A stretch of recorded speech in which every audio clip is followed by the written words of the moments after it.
Bom dia! Bom dia, grupo Adoração, grupo do coração de Deus, a menina dos olhos do Pai. Bom dia a todos os grupos parceiros, todas as redes sociais, o WhatsApp, todos os blogs, todo o pessoal que compartilha vídeos e áudios da Rita Bittencourt. É com muito carinho que nessa manhã eu trago uma palavra de Deus para o meu e para o teu coração. O tema dessa palavra é crise. É sinal de derrota ou de oportunidade? Porque a gente só está ouvindo falar em crise, né? Crise no país, crise não sei aonde, crise não sei aonde. Para você, hoje, você que conhece a palavra, que está aprendendo, que tem ouvido, que tem convivido com pessoas que estão ministrando o seu coração, falando do amor, da misericórdia, do cuidado de Deus para com você. Você ainda continua vendo a crise como crise ou como oportunidade? A crise, ela nunca é sinal de derrota. Quando a gente tem uma motivação e uma visão profética e um entendimento do que Deus tem para nós nos tempos de crise. E sim, o sinal dela é de oportunidade para que a gente possa experimentar o agir de Deus nas nossas vidas. E eu vou contar uma historinha para vocês. Porém, Deus disse a Abraão: não te pareça mal aos teus olhos acerca do moço e acerca da tua serva. Em tudo o que Sara te diz, ouve a sua voz, porque em Isaque será chamada a tua descendência. Mas também do filho desta serva farei uma nação, porquanto é tua descendência. Que história é essa? Por que Deus estava falando isso para Abraão? Que não era para parecer mal, que tudo bem que a descendência dele viria de Sara. Seria chamada de Sara. Mas que também o filho da serva farei uma nação, porque também é tua descendência. Porque Deus, quando fez a promessa para ele, para Abraão, que ele teria um filho e seria pai de nações, e mandou ele para fora e falou: conte as estrelas do céu se você consegue contar. Assim será a sua descendência. E ele já era velho, em idade, avançado. Sara também já tinha até terminado os costumes, né? Como mulher, ela não gerava mais filhos, ela não era mais produtiva como mãe. E ela, ansiosa com o negócio de Deus falar e não fazer, ela pegou Agar. Agar era a serva dela, seria uma funcionária.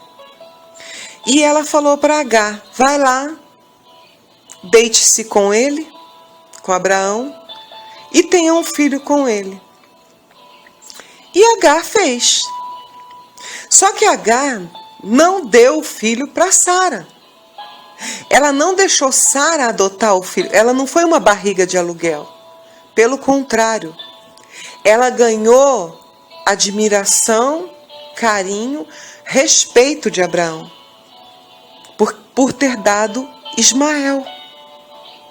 Não era o filho da promessa, mas o filho da desobediência e da precipitação de Sara, porque foi Sara que fez isso. E Agar, ela, depois que teve o filho, ela começou a caçoar e sentir-se superior a Sara. Isso causou muitos problemas. E nessa passagem a gente vai ver o resultado dessa precipitação em relação às promessas de Deus feitas ao marido dela. Abraão, obedecendo a Deus, despede a Agar sem direito a nada, gerando diversas crises na vida dessa mulher. Mas vamos entender no final que tudo aquilo fazia parte de um projeto de Deus para a vida de Agar e de Ismael. Ou seja, Sara exigiu que ele expulsasse Agar, porque ela se sentia ofendida, magoada e humilhada. O que é uma crise? Uma crise é uma manifestação súbita de um estado emocional ou nervoso, um momento crítico ou decisivo, situação de aflição, aflitiva. Isso é crise. Crise de rejeição. Disse Abrão: ponha fora esta serva e o seu filho. Não existe coisa pior para um ser humano do que ser rejeitado. Eu fui rejeitada. E muitas vezes sou ainda. Na nossa vida nós não estamos isentos de passar por rejeição. Se o próprio Jesus foi, quem sou eu para não ser? Ou achar que não possa ser? Mas é muito doloroso. É muito triste. E foi exatamente isso que aconteceu com Agar naquele momento. Ela nunca havia pedido para deitar-se com ele. Não foi ela que pediu. Ela nunca foi de ter desejo dela própria para ter um filho com Abraão. Ela apenas cumpriu uma ordem da sua senhora. E tudo o que ela fez foi para agradar a Sara. Sara mandou: vai lá e deita com ele, tem um filho com ele.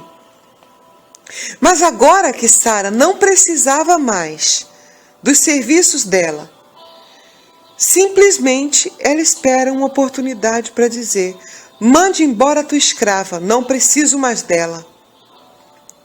Ou seja, ela arrependeu-se do que ela havia mandado a serva fazer, e a serva havia obedecido, e depois descartou como lixo, jogou fora. É uma coisa muito dura quando a gente é rejeitado.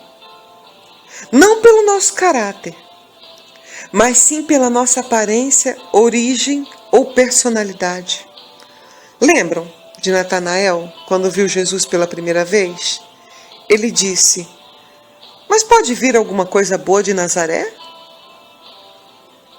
E mal sabia que estava diante do Verbo encarnado, aquele que haveria de morrer por nós, sem noção. Falou do que não tinha conhecimento.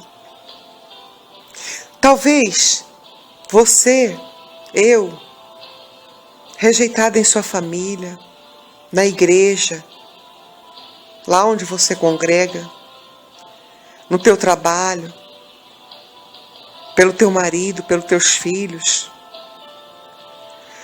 Mas eu quero te deixar uma ótima notícia. Jesus jamais te rejeitará. Jamais. Zaqueu, por exemplo, ele era rejeitado pela sociedade judaica, porque ele era um publicano fraudador. Ele era corrupto. Mas quando ele abriu a porta da sua casa, Jesus, naquele momento, entrou e transformou a vida dele. A crise da ingratidão, como é que ela funciona? E tomou o pão e um odre de água e os deu a Agar, um homem rico. Ele deu pão e água. Imagina você trabalhar anos e anos em uma empresa, em um lugar, e de uma hora para outra essa mesma empresa te mandar embora sem direito a nada. Ou então você ajudar muito uma pessoa e depois, algum tempo depois, essa mesma pessoa te despreza. Foi o que aconteceu com Agar. Ela não era apenas uma serva prestadora de serviço de Sara. Ela havia feito muito mais do que serviço doméstico. Ela cedeu o próprio útero e o próprio corpo em favor da Sara. E agora o acerto final com eles era pão e água. Pão e água. Quanta ingratidão, quanto menosprezo. Assim eu penso quando leio. Um homem tão rico, Abraão, ter coragem de despedir a mãe de seu filho com apenas pão e água. Então Deus abriu a mente e pude entender que tudo aquilo era permissão de Deus para o agir na vida de Agar. Sofrer com ingratidão é duro e dói demais. Mas Deus, com a sua graça, nos fortalece para continuar. Aleluia. Talvez você tenha sofrido ingratidão. Pessoas que um dia você tanto ajudou, hoje já nem olham no seu rosto. Pessoas que você apoiou, hoje te perseguem e caluniam pelas costas. Ainda levantam falso contra você. E aí a gente para e pensa, como pode uma coisa dessa? O que eu fiz para ele? O que eu fiz para ela? Mas eu quero te dizer que a tua recompensa, aleluia, virá do Senhor. Não odeie as pessoas que te perseguem, nem guarde ressentimentos dos ingratos, porque Deus é o nosso sustento e Ele é a nossa fortaleza e Ele suprirá todas as nossas necessidades. É uma história muito triste, mas que se encaixa perfeitamente no contexto de muitas mães de hoje, que têm visto seus filhos serem destruídos por drogas, violência, prostituição. Mães que têm fugido da sociedade, até mesmo do país, para não verem os seus filhos morrerem. Mas fazer o quê? Como combater essa situação tão sofredora? Agora, uma palavra que o Senhor nos deixa é que aquele que beber da água que eu lhe der, nunca terá sede, porque a água que eu lhe der se fará nele uma fonte de água que salte para a vida eterna. Faça como Agar, crave os joelhos no chão e ore. A oração feita por um justo pode muito em seus efeitos, porque ela foi vitoriosa. Deus fez o caminho de volta e ela foi honrada, e fez de Ismael também uma grande nação, e honrou a vida de Agar. Amém? Que nessa manhã o Senhor possa estar nos abençoando, nos dando graça, alegria, paz, e que nós possamos aprender a diminuir para que o Senhor cresça. Deixa Deus crescer. Deixa o Espírito Santo de Deus crescer no teu coração. Que nós diminuamos para que Ele cresça. Mesmo diante das crises, das críticas, das rejeições. O Senhor transforma em oportunidades.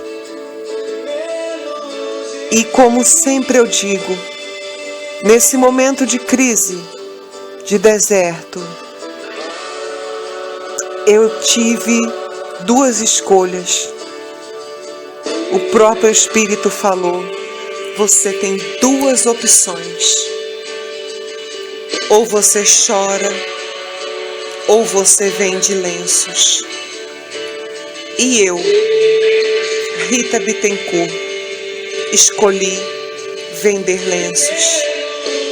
Um beijo no seu coração. Eu amo vocês.